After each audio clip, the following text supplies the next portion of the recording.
What's going on, everybody? I'm Screech. This is Retro Card Collector, and welcome to Volume 5 of my 10 games in my NES series.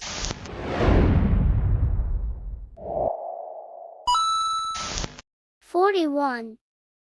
Alright, so starting off with number 41 on my list, it's gonna be Tailspin. Now, Tailspin's one of those Capcom games. This one's gonna be my least favorite. It's kind of that side-scrolling shooter. You're Baloo and you're in the Sea Duck, but his head is like sticking out, so I don't know. It's a weird look to the plane, in my opinion. I do like that there's a little kind of side thing where you can be Kit Cloud Kicker and go around and get the balloons. It's a bit of a rough one. It's the second level. You're in like a baseball stadium, and then it just goes from there. It's a good game still. I don't think it's a bad game at all. It's just different, and if I was picking a Disney Capcom game to play, I would pick one of the other ones like Rescue Rangers or DuckTales or Darkwing Duck.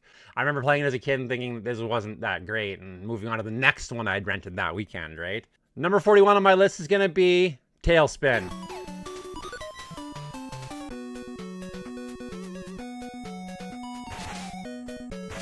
"42.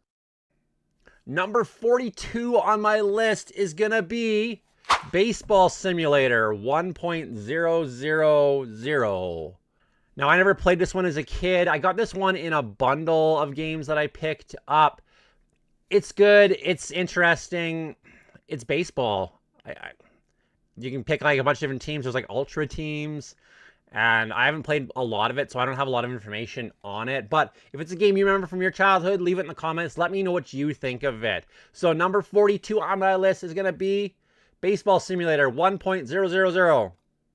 Why did you just call it 1? Baseball Simulator 1. I don't know.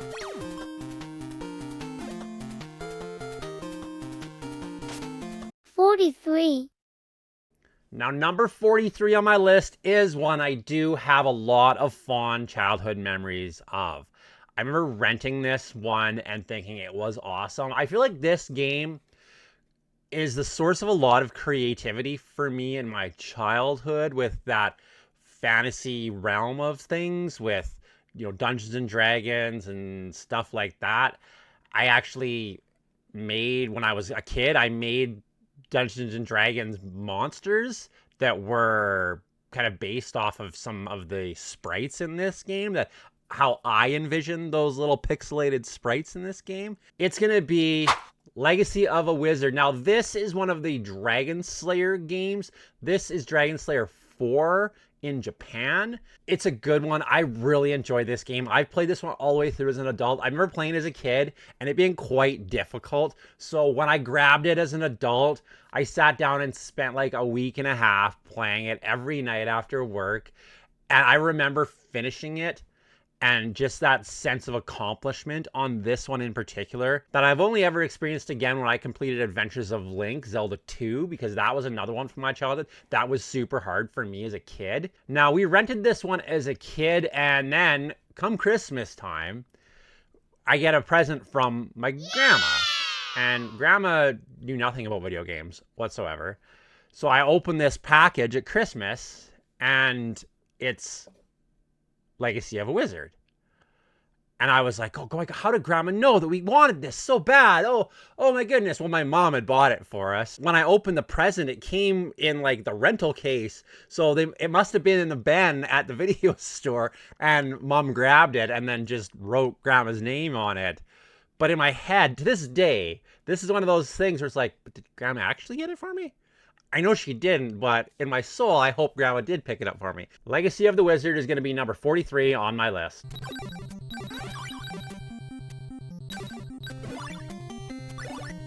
"44.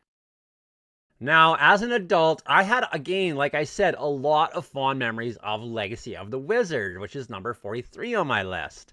Now, when I did my research as an adult, when I bought it and I found out it was part of the Dragon Slayer series, I immediately saw that there was another game that came to the NES from the Dragon Slayer series. So right away, I found that one and brought it home and put it in.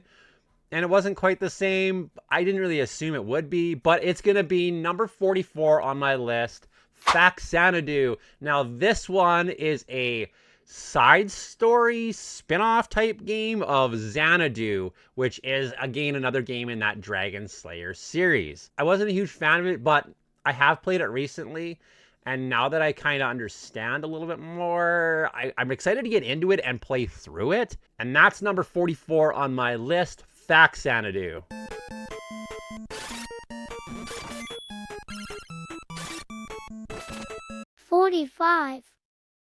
Now, number 45 on my list is going to be one that, again, I have childhood memories of. I had a friend that was super into stuff. Now, his granddad was a pilot, so he was super into this film.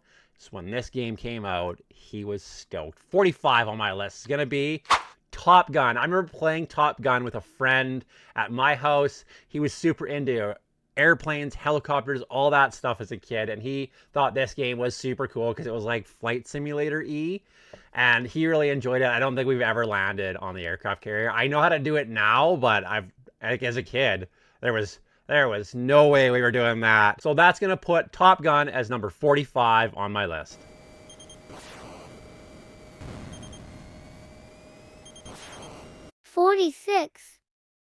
Number 46 on my list, I'm pretty sure I saw in arcades somewhere as a kid. I feel like I saw it in like the burger place or something like that as a kid.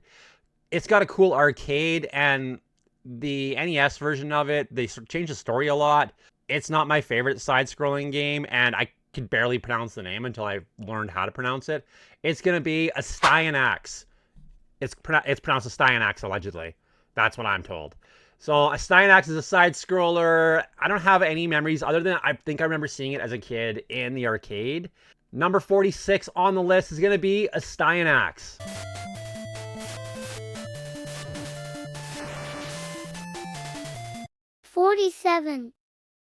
All right, so again, there's no order to this list. This isn't a best of list, nothing like that. We're just counting through my games so that you as a viewer can understand where I am in my collection, and we'll continue on as I collect. So right now, we're going to hit number 47. Number 47 is a brand that I was in love with as a kid. When this came out, I thought it was so cool. I had a lot of the toys. I remember getting these toys on Christmas morning and going up to my bedroom and playing with them. When I saw there was a game, I had to get it. And then I got it, and it was not very good at all.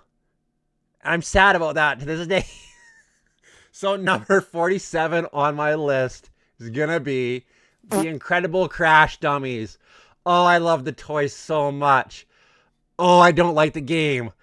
It's fine. It's a fine game, but I've got that nostalgia where I remember having the toys and loving them, and then getting it's like my birthday, I think, and I opened it and I was so excited.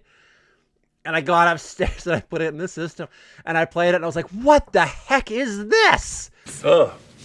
I don't like it. Number 47 on the list is going to be Incredible Crash Dummies.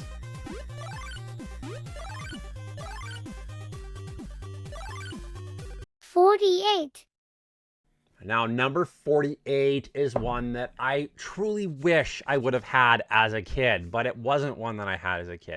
It wasn't until I was an adult that I got it. And I haven't finished it yet, which is embarrassing. Not gonna lie. I'm a little embarrassed I haven't finished this one.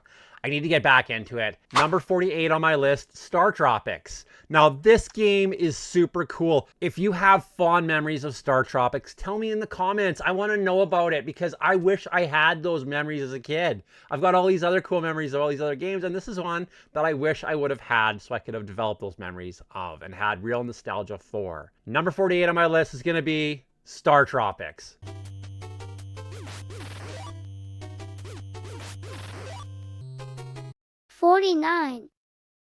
Number 49 on my list is going to be, well, soccer. Now, this is one of the black box games, and I love me a black box Nintendo game.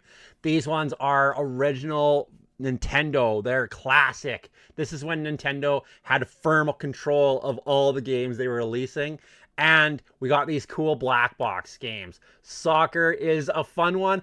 I've never played soccer until I filmed for this video in particular, And the first time I played it, I got like 2 goals, like wham, bam. Number 49 on my list is gonna be soccer, black box soccer.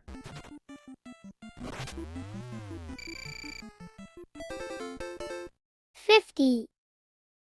So number 50 has great childhood memories for me. This was the one that we all wanted the first one to be.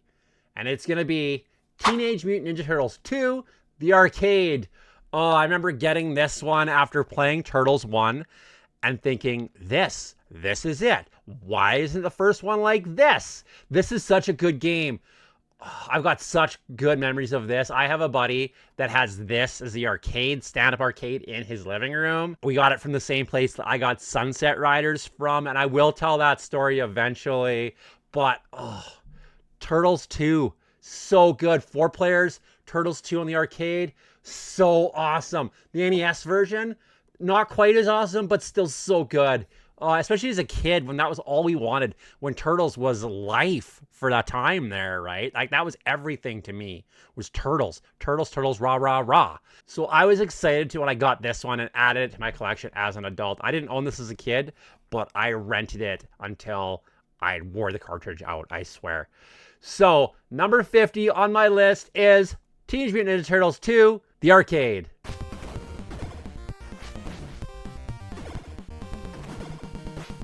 Well, we're to 50. Keep following along. Watch the other videos. If you haven't watched volumes 1 to 4, check those out. They should be maybe somewhere around here. Subscribe, like the video if you can. It really helps me out. See you later.